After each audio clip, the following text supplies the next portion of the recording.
ទៀកវាសនាហើយស្នើឲ្យមានការភ្នាល់នាងកាទ្រូនីអ៊ីថាបើកន្ទុយសេះនោះសសុទ្ធនាងនឹងបុត្រាមួយពួនក្បាលនឹងធ្វើជាទាសកររបស់នាងវិនីតាប៉ុន្តែបើកន្ទុយវាខ្មៅនាងវិនីតានឹងបុត្រដែលនៅសល់កណ្ដុងសុទ្ធនឹងត្រៃធ្វើជាទាសកររបស់នាងកាទ្រូជារៀងរហូតបេះដូងនាងវិនីតាលោតលឿននេះហាក់ដូចជាឱកាសមួយដើម្បីបំបែកបណ្ដាសានាងមិនស្តាក់ស្ទើរនាងយល់ព្រមដោយជឿជាក់ថាភ្នែករបស់នាងមិនអាចមើលខុសបានឡើយ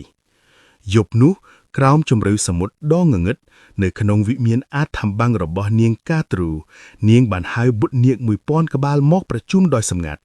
នាងប្រាប់ពួកវាដោយសំឡេងតឹងរឹងថានាងដឹងច្បាស់ថាកន្ទុយសេះនោះសប៉ុន្តែម្ដាយមិនអាចចាញ់បានទេនាងបានបញ្ជាឲ្យនាគទាំងឡាយលូនទៅកាន់កោះដាយឧច័យស្វរៈស្ដេចនៃសេះទាំងឡាយ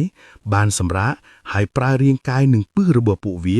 រុំជុំវិញកន្ទុយសសុទ្ធនោះធ្វើឲ្យវាប្រាយជាពណ៌ខ្មៅដើម្បីបោកបញ្ឆោតវាសនានាងវិនីតានាគ 1000 ក្បាលបានលូនចូលទៅក្នុងសមុទ្រយ៉ាងស្ងៀមស្ងាត់ភ្នែកភ្លឺដូចត្បូងនៅក្រោមទឹកដ៏ងងឹតខណៈដែលវាសនារបស់នាងវិនីតាកំពុងត្រូវបានកែប្រែដោយមហាឧបាយដ៏កុងកាចមួយដែលគ្មានអ្នកណាអាចមើលឃើញឡើយនៅកណ្ដាលរាត្រីនោះក្រោម